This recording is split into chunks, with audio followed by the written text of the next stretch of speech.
Shri Ganesha Sharada Gurubhyo Namaha Agajanana Padmarkam Gajananam Aharnisham Anekadam Tam Bhaktanam Ekadantam Upasmahe.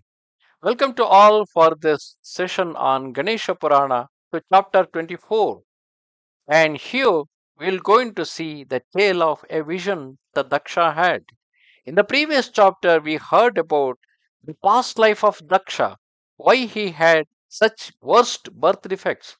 It was all because he was then a devout called as Kshatriya. He was a devout Vaishya called as Kalyana with his wife Indumati and his son Ballala, who is a devotee of Gajanana.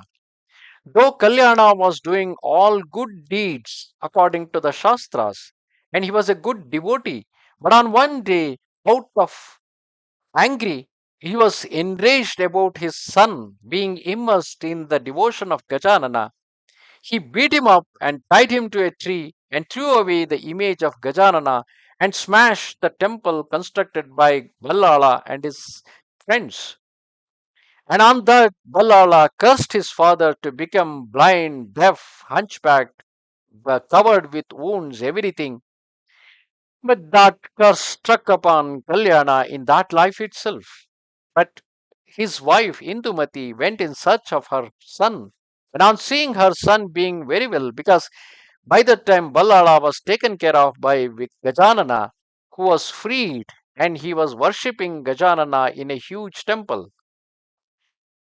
Indumati begged her son to safeguard her husband, but by that time Ballala had the required wisdom. He told her, "You are no longer my mother, nor the Kalyana my father. My real father, mother, relative, friend, everything is one and the only one Gajanana." Saying so, he told her that in the next life his father, that Kalyana, will go in to meet a great Ganesha devotee and then he will be relieved from the curse. And then he attained mukti. Indumati went back and she and her husband died, and in the next life they became mother son duo, Daksha and Kamala. And in this life, Daksha was relieved from all his sins by the mere breath of mere air flowing through the body of the great devotee Mudgala, and he was freed from all his past sins just by the breeze that was flowing over the body of great sage Mudgala. And then, of course, he went to Mudgala, became his disciple. Mudgala taught him single syllable mantra. Now, on hearing all this, King Bhima got curious and he asked, "Where now and for whom, O tiger of sages, did the wise prince Daksha perform that personal services?" That means, where did he perform that meditation? Because Sage Mudgala has already taught him that single syllable mantra, and where did he meditate it by reciting that particular mantra, and how what he achieved out of that?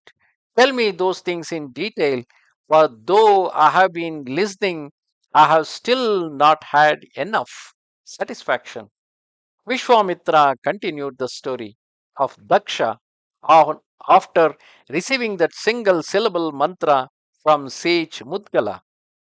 Near the city of Kaundinya, there was a huge forest which was delightful and filled with many trees, teemed with various beasts of prey and many hosts of birds, and was resplendent with creepers and palmyra trees. It was resplendent with ponds and lakes of pure water, and it was also resplendent with an image of Ganesha standing in the midst of dilapidated temple. Remaining there, he performed austerities in order to please Gajanana. For a period of 12 years, he caused satisfaction to the god, utilizing that single syllable mantra given by Mudgala. With the use of baths, garments, perfumes, garlands, incense, and the lamps, He performed a food offering made of radishes and food that he had begged. This is basically what is called as Shodashopachara Puja. When the god appears before you, or when if you are having an image of the god, we offer the bath to the image, we offer garments to it, we light incense lamps, we we spray perfumes there, and then we offer the food. It's the same way in which one treat the guest who appeared at their home. We treat the god with the same devotion. And the bull of Kshatriyas mentally contrived an honorarium for the sacrifice.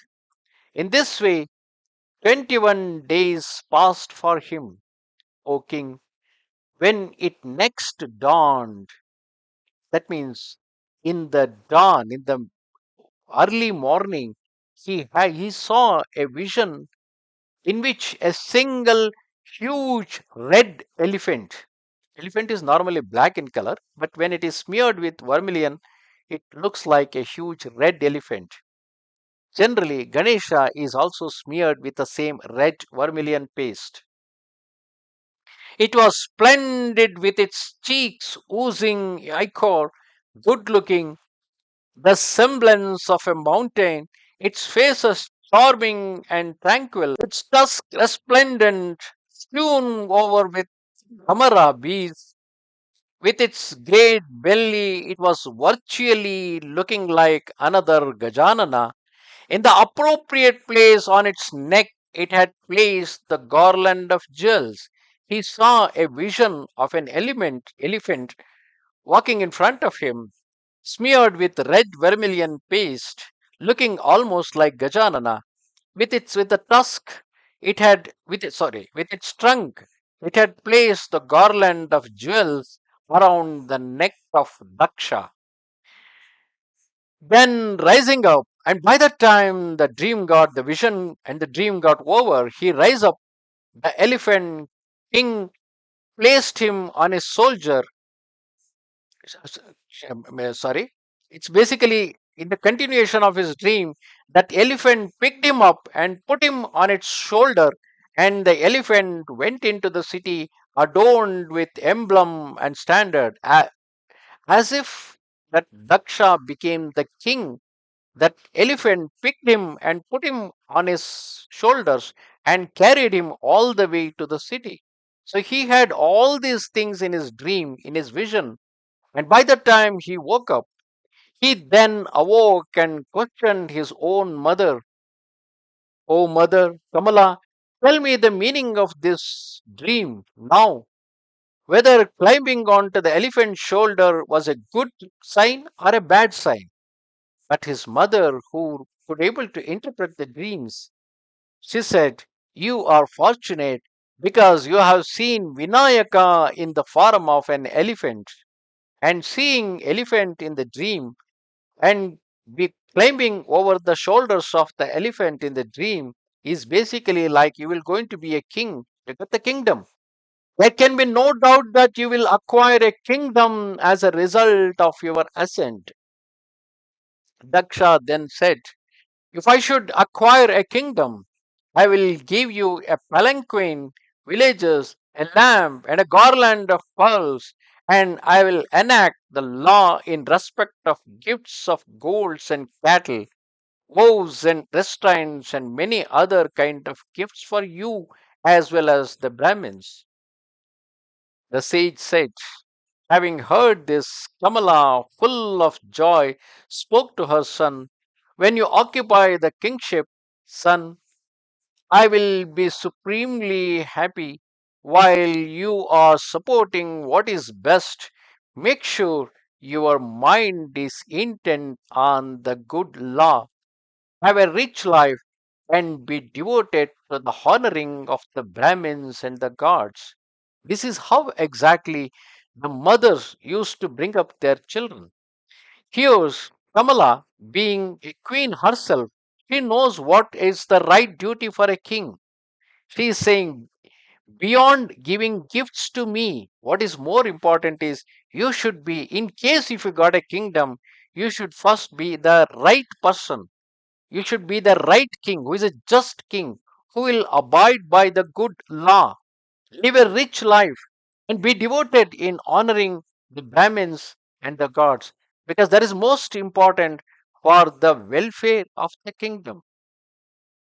Thus ends the 24th chapter of Upasana Khanda of the glorious Ganesha Purana, in which we heard the story of vision that the Daksha had. Namaste Sharada Devi Kashmira Puravasini Twamaham Prarthaye Nityam Vidya Danancha Dehimi. Goodbye.